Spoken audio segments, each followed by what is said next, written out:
A couple of days ago, I was browsing the internet trying to find something when I came across this article published by Forbes that said that only 8% of the people achieve their New Year's resolutions. Now, we all know that not many people succeed at their goals, but when I read the percentage shown in this article, I was astonished. And it made me curious to know why most people fail at goal settings and what's the reason behind those who succeed. Now, even though Dan Diamond, the writer of that article, has given some really good tips, and I would definitely suggest you that you read that article, but I still wanted to do my own studies, and what I found out from my studies will amaze you. Before we continue, I would like you to imagine whatever goal you have currently. If you have a goal of decreasing or increasing your weight, I would like you to imagine the physique that you would have once you have completed your goal.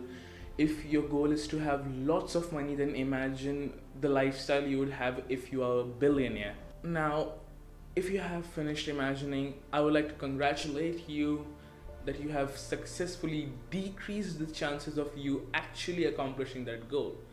Why is that so? Because you have imagined the final destination without imagining the journey. There's this male beauty standard that has been set around that every guy wants to have these days. A type of physique that popular film stars and models have, and everybody says that one day I'll have a body like that. But they never think of all the extra hours of workout they will have to do in order to have a body like that. Such thinking convinces our brain that the journey will be wonderful, which is not true.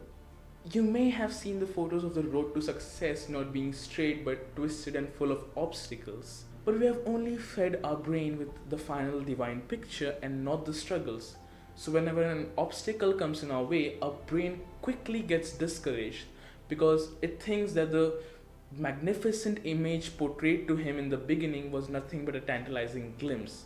Most people get demotivated in this step only, and this wouldn't have never happened if they did not feed the wrong image in the beginning. In no way am I saying that it's bad to think of the final picture. Actually, it's a very vital part of achieving anything, because if you can't imagine it, then you can't achieve it. But it's really crucial to plan. It's important that while thinking of one day being able to play like Pele, you should also learn about the mistakes that he made, the things that he did in order to achieve that rank, etc. While planning, you should keep in mind that it can be helpful to add some foreseeable obstacles that may come in your way so that your brain is prepared for them. Okay, so far we have covered the main reason why most people fail, and this is actually where the episode should have ended.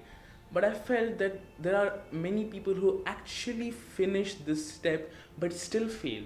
So I did a little more research to find a few more reasons why people might fail. So, one of the most common ones is the unwillingness to change.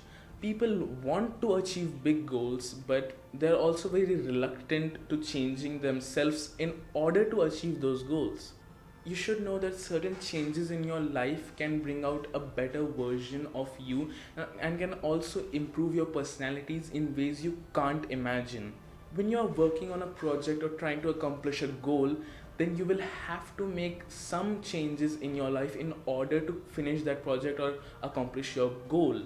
And because the power of good change is so much, it can increase life satisfaction to a massive level and can also bring a lot of joy in your life, which is pretty cool. So even if you feel a little uncomfortable by a certain degree of change in your life, but at heart you know that this change will be the reason of me being a better person or me being successful, then you should try to inhabit that change little by little in your life, because any good change that happens in your life teaches you something new, whether the change is internal or external. Another reason why many people fail is their lack of knowledge about goal setting.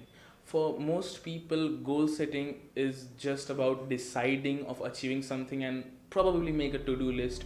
Now, even though it is true, and if you look at the definition on the Wikipedia page on goal setting, the first sentence is that goal setting involves the development of an action plan designed in order to motivate and guide a person or a group toward a goal. But that's just one side of the story, because goal setting has a lot more to do than just making to do lists. The basics of goal setting is identifying a goal, writing it down, and making to do lists accordingly. That's the foundation of a skyscraper called goal setting, and achieving that goal is at the top of the spire. And if you have laid the foundation well, then you can make the most quintessential building in the world. But making some flawless floors is also important in making a quintessential building. Some of those floors are analyzing. Analysis is an important part of goal setting because it assists us in taking some really important decisions that would not have been possible otherwise. For making this episode, I had to do a lot of research on this topic, otherwise, this wouldn't have been as compelling as it is now, or it would have lacked a lot of important details. And analytics is an integral part of research. That's why it is really important to conduct a good analysis. Listing obstacles, something that I have told before, reviewing your goal, chunking down all the action, these are all little parts of goal setting. Another thing in not being successful is the fear of failure or success itself. Now, I don't know much about the fear of success because personally I have never experienced it. But for making this episode, I try to look into why people are afraid of success, because to me, that's kind of weird. So after looking at some testimonials and reading some stories, I came across this American author who appears to be kind of famous, but I didn't knew of her existence before making this video. But I saw her Oprah interview and I'm kind of really impressed, and I'm hoping to see more of her work.